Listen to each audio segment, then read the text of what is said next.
दोस्तों आज फिर मैं सांपला की तरफ जा रही हूँ और यहाँ पे रास्ते में मुझे ये ग्रे हेडेड स्वैम्प हेन मिल गए, जिनको पर्पल स्वैम्प हेन पहले कहते थे। तो नॉमेनक्लेचर चेंज होते रहते हैं, आपको पता ही है। इसी जगह पर पिछली बार मैंने आपको पेंटेड स्टॉक दिखाए थे और इस साइड मुझे काफ़ी बर्ड्स उस दिन मिली थी, इसलिए आज फिर से यहाँ पे आई हूँ। हालांकि यहाँ पर कई जगह रोड कंस्ट्रक्शन की वजह से बड़ी दिक्कत होती है, कहीं वन वे बना रखा है, इस तरह की चीज़ें।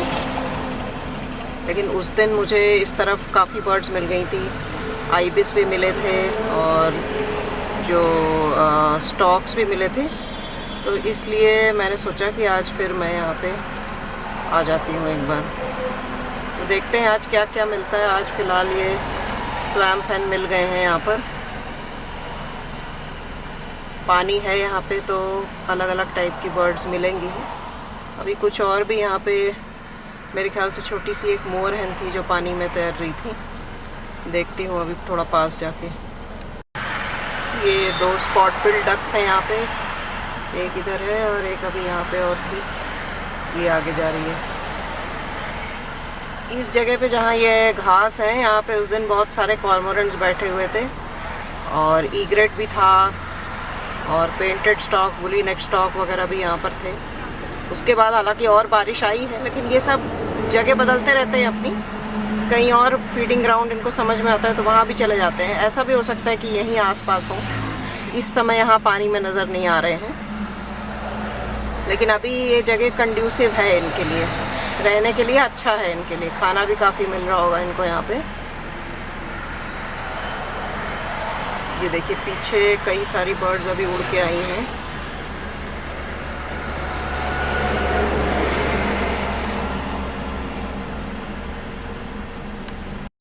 दोस्तों ये कॉमन मोर हेन्स हैं जो जा रही हैं पानी के अंदर,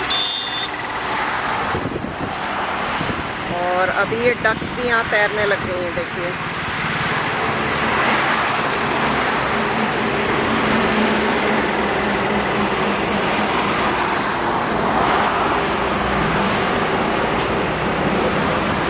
ये इस तरफ जा रही है। ये इंडियन स्पॉट बिल डक्स ही हैं। तो पिछले वीडियो में मैंने बायोटिक इंटरैक्शंस में कंपटीशन की बात की थी, तो उसी डिस्कशन को आगे बढ़ाते हुए अगर हम ये देखें कि जो आपस में स्पीशीज़ का कंपटीशन होता है तो एक्चुअली उसका रिज़ल्ट क्या होता है। तो रिज़ल्ट के तौर पे अगर देखा जाए तो 2 स्पीशीज़ को अगर हम मान लें आपस में कम्पीट कर रहे हैं, तो हो सकता है कि उसमें से एक स्पीशीज़ मजबूत हो, पावरफुल हो और वो जीत जाए, दूसरे स्पीशीज़ को वो वहाँ से हटा दे। तो जो स्पीशीज़ एग्जिस्ट करेगी उसके नंबर्स बहुत बढ़ जाएंगे। तो इस चीज़ को कहते हैं इन्फ्लेशन, मतलब कि उनके नंबर्स बहुत ज़्यादा अननेचुरली बढ़ गए। जो लिमिट करने वाली दूसरी स्पीशीज़ थी जो कि उससे कम्पीट कर रही थी, वो हार के चली गई। तो इस वजह से अब यही रह गए हैं, तो इनके नंबर्स बहुत ज़्यादा बढ़ जाते हैं। दूसरी जो चीज़ हो सकती है कि अगर 2 कंपटीटर्स हैं, उसमें से एक को हटा दिया गया, तो वहाँ पर हो जाता है इकोलॉजिकल रिलीज़। इकोलॉजिकल रिलीज़ का मतलब होता है कि एक स्पीशीज़ के हट जाने की वजह से जो दूसरा स्पीशीज़ है उसका जो नीश है, मतलब उसका जो कोना है जिसमें वो रहता था, वो जगह जो है वो एक्सपैंड हो जाती है। मतलब कि अगर कोई मान लीजिए 2 स्पीशीज़ हैं बर्ड्स की, एक जो है पेड़ की डाल से कीड़े उठाता था और दूसरा पत्तियों पर से, तो जो पत्तियों पर से कीड़े उठाने वाला स्पीशीज़ है, अगर वो हट जाए या उसको हटा दिया जाए, तो जो डाल से कीड़े उठाता है, अब उसको वो कीड़े भी अवेलेबल हैं जो पत्तियों पर हैं, तो उसको तो कीड़े ही खाने हैं, चाहे वो डाल से उठाए या पत्तियों से उठाए। ये देखिए ये वाइट ब्रेस्टेड वाटर हेन जा रही हैं। ये सारे बहुत जो है शाई स्पीशीज़ होती हैं। ये अंदर घुस गई कहीं पे, वाइट ब्रेस्टेड वाटर हेन थी ये।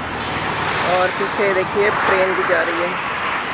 तो उस चीज़ को इकोलॉजिकल रिलीज़ कहते हैं, जहाँ पर कि एक कॉम्पिटिटर के हट जाने से उसका स्पेस दूसरे कॉम्पिटिटर को अवेलेबल हो जाता है और उसको वो यूज़ करने लग जाता है। अभी पीछे 2 और स्वैम्प हेन या वाटर हेन भाग रहे थे। ये सारे रिलेटेड स्पीशीज़ हैं। तो अभी दो चीज़ें आपने देखी, उसमें से एक था इकोलॉजिकल रिलीज और दूसरा जो था वो था आपका इन्फ्लेशन। इसके बाद जो चीज़ें आती हैं उसमें एक है कैरेक्टर डिस्प्लेसमेंट। कैरेक्टर डिस्प्लेसमेंट का मतलब ये है कि अगर दो बहुत सिमिलर स्पीशीज़ हैं जो जिनका कि लाइफस्टाइल, खाना सब कुछ सिमिलर है और वो एक दूसरे के रास्ते में आ रही हैं, तो वो कोशिश करते हैं अपने कुछ कैरेक्टर्स को चेंज करने का। कैरेक्टर डिस्प्लेसमेंट का एक बड़ा फेमस एग्जांपल है गैलापागोस फिंचेस। जिन लोगों ने भी 12वीं क्लास तक बायोलॉजी पढ़ी है उनको पता है डार्विन्स फिंचेस एक बहुत इम्पॉर्टेंट चीज़ होती है जिसको पढ़ाया जाता है। उसमें गैलापागोस आइलैंड्स पे उनको 14 से 20 स्पीशीज़ मिली थी फिंचेस की। ये देखिए वाइट ब्रेस्टेड वाटर है, यहाँ पर भी है, एक पेयर है। देखिए कितना सीक्रेटिव रहते हैं। अगर आप दूर से फिल्मा रहे हैं फिर तो आप इनको फिल्मा सकते हैं, पास जाकर आप इनको नहीं देख सकते। तो उन फिंचेस में ये देखा गया था कि उन्होंने अपनी बीक की कैरेक्टरिस्टिक्स चेंज कर ली। मतलब ये कि जो खाना है इनका सिमिलर है, सभी फिंचेस जो हैं वो बीज वगैरह ही खाती हैं। तो कुछ जो फिंचेस थे उन्होंने अपने बीक्स के शेप्स चेंज कर लिए, साइजेस चेंज कर लिए, जिसकी वजह से कि कंपटीशन उन लोगों में कम हो गया। मतलब कि सभी जो हैं वो अलग अलग टाइप के बीजों को खाएंगे। तो उससे क्या होगा कि किसी एक पर्टिकुलर प्लांट के लिए या एक पर्टिकुलर टाइप के खाने के लिए बहुत ज़्यादा कंपटीटर्स नहीं बनेंगे। ये भी मेरे ख्याल से वाटर है नहीं है जो इसके पीछे भाग रही है। तो ये हुई कैरेक्टर डिस्प्लेसमेंट की बात। दोस्तों ये है ग्रीन बी ईटर, और जो मैं कंपटीशन के इफ़ेक्ट्स पर बात कर रही थी उसमें अगला पॉइंट ये है कि occupation of niche along a gradient. इसका मतलब क्या है? इसका मतलब ये है कि जैसे एक पेड़ है तो जो सारे पक्षी उस पेड़ पे रहते हैं, अगर सभी उसकी डाल से कीड़े उठा के खाने लग जाएं तो सबका जीना मुश्किल हो जाएगा। तो कुछ डाल को चुन लेते हैं, कुछ पत्तियों को चुन लेते हैं, कुछ जो है पेड़ के नीचे जो ज़मीन पर कीड़े मकोड़े मिलते हैं सूखी हुई पत्तियों के बीच में, उनको खा लेते हैं। तो इस तरह से डिवीज़न हो जाता है। इसी तरह पहाड़ों पे आप देखिए कुछ जो पक्षी हैं वो लोअर एलिवेशंस पे मिलते हैं, कुछ जो है वो हायर एलिवेशंस पे मिलते हैं।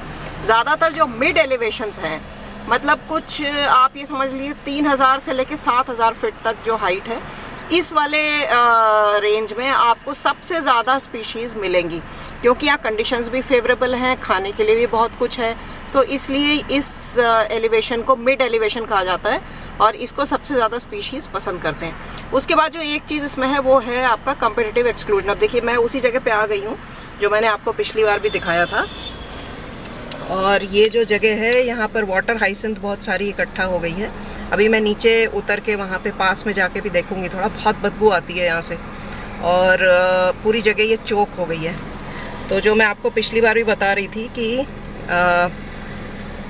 जो मैं अभी आपको बता रही थी कि इसमें कॉम्पिटिटिव एक्सक्लूजन का मतलब क्या है, मतलब कि दो स्पीशीज़ जो पास्ट में एक दूसरे के बहुत सिमिलर थे और आपस में कंपटीशन होने के कारण और रिसोर्सेज लिमिटेड होने के कारण उनका अंत हो गया। तो इस चीज़ को बोलते हैं कॉम्पिटिटिव एक्सक्लूजन। तो ये रिजल्ट्स होते हैं कंपटीशन के। अब कंपटीशन का उल्टा अगर हम देखें तो वो है फैसिलिटेशन। मतलब कि जब भी कोई स्ट्रेसफुल कंडीशन आएगी, मतलब जब बुरे कंडीशंस आएंगे, जैसे मान लीजिए सूखा पड़ गया या बाढ़ आ गई, ये स्ट्रेसफुल कंडीशंस हैं सभी प्राणियों के लिए, तो बजाय एक दूसरे से compete करने वो एक दूसरे को फैसिलिटेट करने लगते हैं, मतलब एक दूसरे की मदद करने लगते हैं। जैसे कि मिक्स स्पीशीज़ फ्लॉक, इसका एक बहुत अच्छा एग्जांपल है mix species flock. Mix species flock उस समय बनते हैं जिस समय खाना कम मिलता है, मतलब जैसे विंटर के मंथ्स हैं। जब समर के मंथ्स होते हैं, जब सभी बर्ड्स जो हैं वो ब्रीडिंग में लगी होती हैं, उस टाइम पे ही आपको मिक्स स्पीशीज़ फ्लॉक में नहीं दिखेंगी।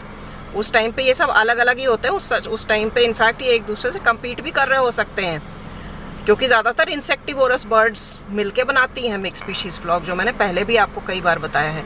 लेकिन जाड़ों के समय जब इनकी ब्रीडिंग एक्टिविटीज़ ख़त्म हो चुकी होती हैं, बाकी सारे काम ख़त्म हो चुके होते हैं और खाना कम होता है, खाना मिलने में दिक्कत होती है, ढूंढने में दिक्कत होती है, उस समय ये एक दूसरे के साथ आ जाते हैं अलग अलग स्पीशीज़ के बर्ड्स। तो इस चीज़ को फैसिलिटेशन कहते हैं।